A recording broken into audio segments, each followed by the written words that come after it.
मोदी को हराने की अमेरिकी साजिश। अमेरिकी अधिकारी के खुलासे के बाद हुई पुष्टि। डीप स्टेट का भारत कनेक्शन और बांग्लादेशी तार। नमस्कार दोस्तों, आप देख रहे हैं आवाज इंडिया और आज हम एक बेहद गंभीर और चौंकाने वाले खुलासे पर चर्चा करने जा रहे हैं।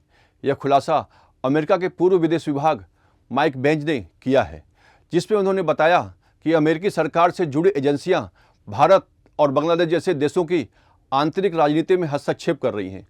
इतना ही नहीं, बेंज ने यह भी बताया है कि लोकसभा चुनाव के दौरान डीप स्टेट बीजेपी और खासकर मोदी को चुनाव हराने के लिए एक बड़ी साजिश रची थी।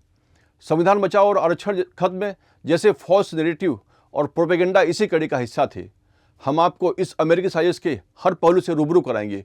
तो चलिए शुरू करते हैं। मोदी सरकार को हटाने की कोशिश। माइक बेंज के अनुसार अमेरिका ने कई देशों में लोकतंत्र को नियंत्रित करने और सरकारों को गिराने के लिए मीडिया प्रभाव, सोशल मीडिया, सेंसरशिप और विपक्षी आंदोलनों को आर्थिक सहायता देने जैसी कई रणनीतियों का इस्तेमाल किया है।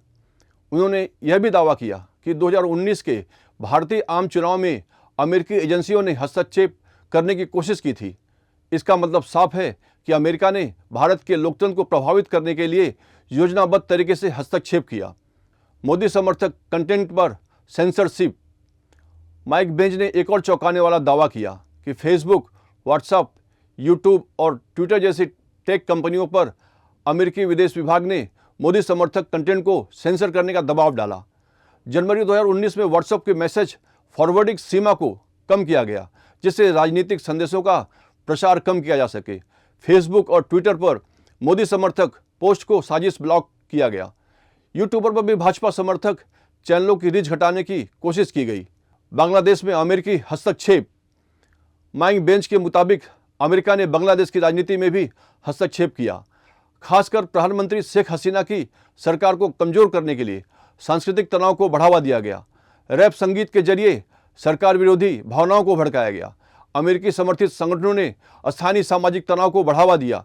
मीडिया को अपने पक्ष में जोड़ने के लिए बड़े पैमाने पर फंडिंग की गई। यूएसएड अमेरिकी एजेंसी या राजनीतिक हथियार। यूएसएड को एक मानवीय सहायता और विकास संगठन के रूप में जाना जाता है, लेकिन माइक बेंज के खुलासे ने इसे एक विवादास्पद राजनीतिक हस्तक्षेप जैसे गंभीर आरोप लगे हैं। हालांकि डीप स्टेट के कनेक्शन की यह बात कोई नई नहीं है, लेकिन बेंज के इस खुलासे ने इस पर मुहर लगा दी है। अमेरिकी एजेंसी ने राजनीतिक विरोधियों को फंडिंग देकर सरकार को अस्थिर किया है। सोशल मीडिया और मीडिया हाउस के माध्यम से मौजूदा सरकार के खिलाफ दुष्प्रचार भी शामिल है। लोकतांत्रिक देशों में अपने एजेंडों के अनुसार सरकार बनाने की कोशिश करना भी इसमें शामिल है। Global deep state. असली ताकत कौन? इस पूरे षड्यंत्र को समझने के लिए हमें ग्लोबल डीप स्टेट यानी छुपी हुई वैश्विक सत्ता को समझना होगा। अमेरिका में कुछ शक्तिशाली लॉबियों और गुप्त संगठनों का ऐसा नेटवर्क है जो पूरी दुनिया के राजनीतिक और आर्थिक निर्णयों को प्रभावित करता है, जिसमें अमेरिकी बिजनेसमैन सोरोस, क्लिंटन फाउंडेशन जैसे बड़े नाम शामिल हैं। डीप स्टेट कैसे करता है काम? राजनीतिक फंडिंग और थिंक टैंकों के जरिए सरकारों पर नियंत्रण। मुख्य धारा के मीडिया को अपनी विचारधारा के अनुसार चलाना। लोकतांत्रिक देशों में अपने हितों के अनुसार बदलाव करवाना। विदेशी नेताओं को कमजोर करने के लिए उनकी छवि खराब करना। भाजपा सांसद निशिकांत दुबे का बड़ा बयान। भाजपा सांसद निशिकांत दुबे ने संसद में आरोप लगाया कि यूएसएड भारत में विभाजन की राजनीति को बढ़ावा देने के लिए विभिन्न संगठनों को फंडिंग कर रहा है। उनके इस बयान को माइक बेंज के खुलासे से और अधिक बल मिला है, जिसके बाद हम भारतीयों को सतर्क रहने की जरूरत है।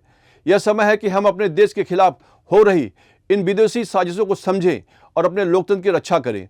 अमेरिका जैसे देश जिनका दावा तो लोकतंत्र बचाने का होता है, लेकिन असल में वे अपने राजनीतिक और आर्थिक हितों को साधने के लिए दूसरे देशों की सरकारों को अस्थिर करने का षड्यंत्र रचते हैं।